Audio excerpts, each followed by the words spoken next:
Hey guys, Q&A for this week. We didn't have many questions, but Alison did have a great question, and we think this could benefit many of you who have jumped on the InBody this week. So the question was interpret my results. Yeah, basically. Pretty much.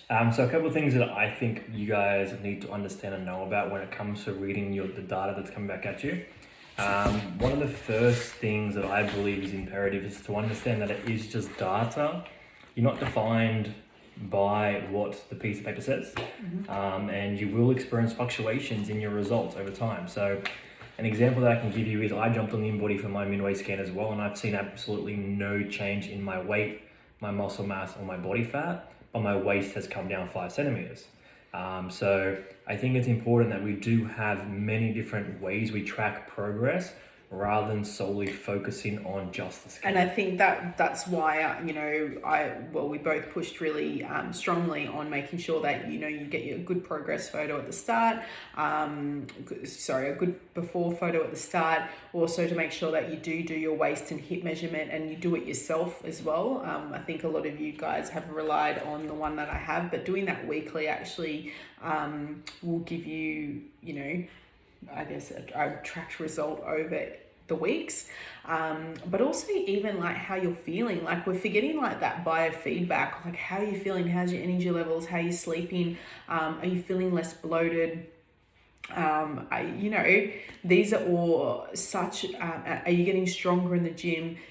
These are all really important measurements to take throughout your journey as well, because you're not always going to see it on the InBody scan, but the InBody scan is not going to tell you how you feel and, are you fitting into your jeans now? Are the centimeters, are you lifting more? Are you getting stronger? And as much as we invested, quite a bit into the InBody machine a couple of years ago, we also know there's many ways to track progress. And I'm actually going to share in the comments below my InBody scan during my postpartum journey, when I did a 6-week challenge back in September. So the end of September, I did a 6-week challenge, and in 6 weeks, my body fat literally stayed the same. It stayed at 25.3% at the beginning and at the end. Okay, my muscle dropped, my weight came down a bit, but my muscle did drop, which made my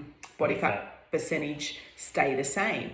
Now, whether the scan was accurate or not, if you actually look, which I'll post as well, at my before and after photos, I actually lost 10 centimeters around my waist in that time, but there was no change on the InBody scan, no change at all. And this is why, through my own experience, my own journey, but also through the 12 years of training clients, this is why, having different measuring apparatuses, tools are so important, okay? Because we aren't defined by InBody scan. And like Mitch is also saying, like there is such a big fluctuation. Mitch actually jumped on the next day. Okay. It was 5 hours later. Oh, it was 5 hours. Maybe a bit more than 5 hours later. So in that 5 hours, I had 2 liters of water, I had two coffees, I had a protein bar. I think that was really it, because I had a busy morning with clients and then with Byron, and 5 hours later, I think my weight was up 700 grams, my muscle was down half a kilo, and my body fat was neutral still. But my waist measurement was still 5 centimeters down. Go figure. So that's kind of going through the InBody stuff. It is like it's a tool. It's a tool. It's just not the be all end tool. That's the biggest thing. It's not the be all end all. It's one of the many different tools we utilize to see how people are going. And if you are progressing in other areas, don't get so fixated on the scan. Okay. If you're not progressing in other areas, then yes, let's look at why. It's also going to be really important to remember. Sorry, Mitch. When the weight comes down, so this is what I honestly really wanted to talk about, is that example again, when I was in this last 6-week challenge, my weight on the scale dropped by 3 kilos, but because my muscle dropped as well, which naturally will happen in a deficit. Okay, it's very, very, very hard to maintain muscle whilst in a deficit. Very, very hard to gain muscle. Oh, sorry, yeah. The best outcome is muscle maintenance. Hey dude. But you will run the chance of losing muscle tissue in a calorie deficit, because your body is looking to other forms of energy. Muscle tissue is one. Away from that, your training intensity will naturally drop as your body looks to conserve as much energy as possible. So, when you're on your maintenance calories, you might be able to deadlift 100 kilos. When you're in a calorie deficit, it's going to take you a lot more effort, particularly mental fortitude, to deadlift the same weight for the same amount of reps because your body is trying to conserve that energy. Yeah. So you'll see this in the comments as well. You'll see that my weight's dropped, but my muscles dropped with it as well. And I think when you're at a certain body fat percentage, it's actually going to be more important. Charlie says hello. It's actually more important to drop, for me at that time, was to drop more on the scale than worry, Mitch. Focus. To drop more on the scale than actually worry too much about losing muscle at that point, because I had scale weight to lose. Just coming back when Vic said that there is fluctuations in the in-body, it's like when you take your measurements. So I spoke to a couple of people at the halfway point, and they weighed in week 1 and they weighed in week 3. Like that's no way to track your progress, because there's so many variables into that 3-week period from when you weighed, like time of day, food you consumed the night before, how you slept, what you ate the night before. Like if you go out and have a high sodium meal, so like high salt meal, and then jump on the in-body the next morning, you're naturally going to have a different reading because you're retaining more water. So there's heaps of variables there that you need to be mindful of as well. Yeah, but if you don't feel like you're progressing, that's when we definitely can look at why.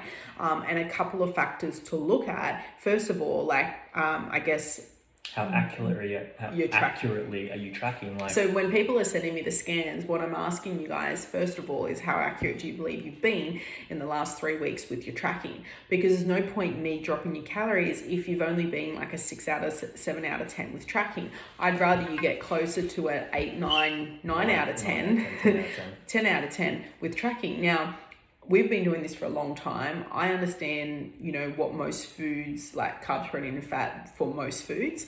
But I still, when I'm tracking, I can honestly say for the last 3 weeks, I've probably tracked maybe in 8.5 out of 10. Before I will drop my calories, I'm actually just going to get a little bit more tighter with my tracking and making sure that, Is that him? I thought it was Byron. What are you doing? You right, buddy? What are you doing? Sorry, our other baby's crying. So I'm just going to get a little tighter with my tracking to make sure that I just don't drop my calories and then still track at 6, 7 out of 10. Okay, I believe we need to. Okay, so should we talk more about the weight coming down and the muscle dropping and then the body fat staying the same? I think another thing you guys need to look at is what you're actually focusing on. So there is a certain point where scale weight is the key metric you need to watch come down. So there will be a point in your journey where your muscle tissue and your body fat mass is significantly unbalanced. So the rate at which your body composition changes is dramatically slower to the rate at which you're going to drop weight from the scale, which means that your primary source of focus has to be seeing the scale come down. And in that time, you may lose a little bit of muscle tissue, but you've got to understand, for majority of you guys, a lot of your scan results in your muscle, where the muscle is kind of like the mid to high range of your normal category. So it's okay if you drop a little bit of tissue, because at the end of your journey, when you reach your goal weight, you then can focus more on building quality tissue. And actually focus on it by being in either maintenance or surplus calories. But there will be a point where you have to solely focus on your scale weight. And a few people that I scan, that's what I told you guys at the start. Yeah. And focus on that 0.5% a week. So that's pretty much what we're looking at in terms of the in-body scan on the top. Yes, Simone is definitely realistic to get over 90 with that. Now that's measured through visceral fat. What is it? I don't actually know. Muscle is visceral fat. Body fat will have to rejig our memory. It's in that interpretation book. It's just. The number there is a gamification of the in-body scan. Yeah. Just like if you track on Keystone, you get an apple if you track for 7 days, an avocado for 12. The idea behind some of these things that these companies do is they try to gamify your health and fitness, because as a society we love to win prizes and we love to achieve high scores. It's just the way where it's ingrained in our psychology, and this is just another way that they've gone and done that. But I love what Erica said as well. Like Erica had her highest score on the InBody, but actually felt at her worst. So you are going to be your best judge of how you feel. Like, and that's such an important part of your journey. And yeah, and then if you are, sorry, I was going to say, if you are focusing on that scale weight coming down, then you need to also then focus on those centimeters coming down as well, because you might not see as big of a shift with your body fat percentage, just like I didn't in my 6 week challenge last year. I maintained my body fat percentage. Just as a side note, if you guys are concerned about your muscle tissue, some of the easy ways you can see if you're maintaining and gaining is if you're lifting more in the gym and you're getting stronger, there is no way you're losing muscle tissue. Point number one. Point number two is there's a couple of girth measurements that you can take to make sure that you're tracking the right way. So if your waist measurement is coming down and your arms and thighs are staying the same or increasing, it means that your muscle tissue is perfectly fine.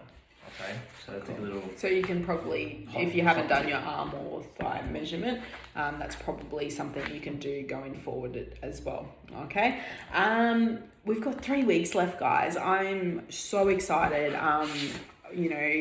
You guys, you've learned so much in such a short period of time. And we just want to keep educating you for the next 3 weeks to really make sure that you absolutely getting the most out of this challenge and you can keep this momentum going forward.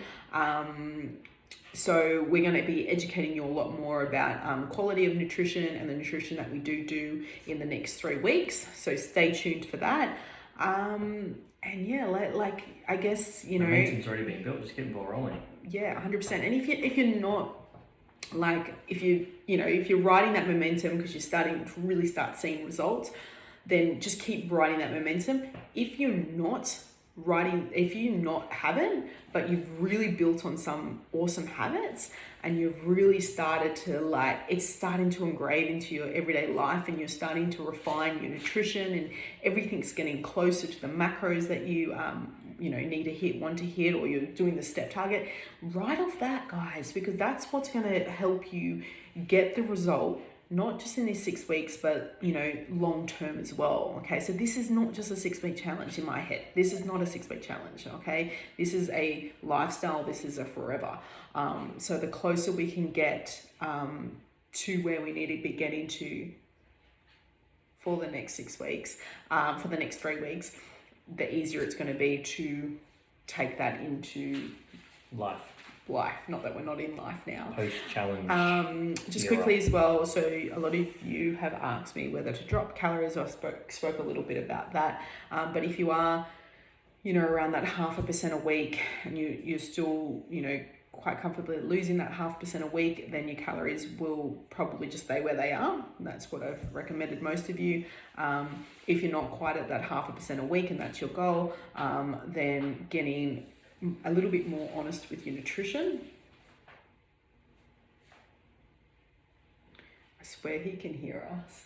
But anyway, getting a little bit more honest with your nutrition will definitely help.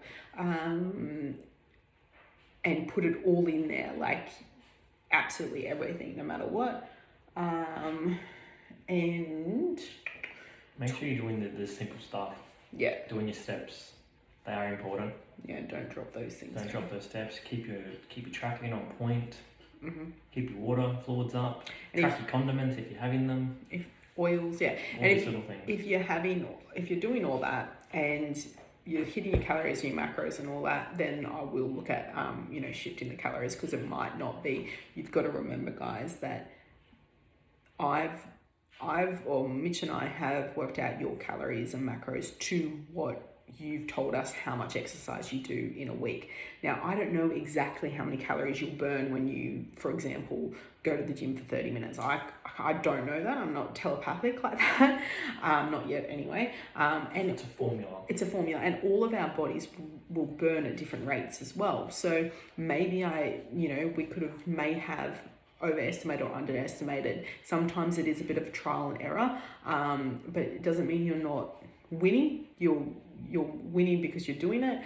It's just lessons learned as we go and until we tweak and refine enough to get to where you need to be to get the results you want. Okay. All right, guys, have a great Sunday. Rest, recover, and get ready for the week ahead. And thanks for an awesome session this morning. Bye. Actually have a magnesium bath tonight to recover properly. Yeah, bye.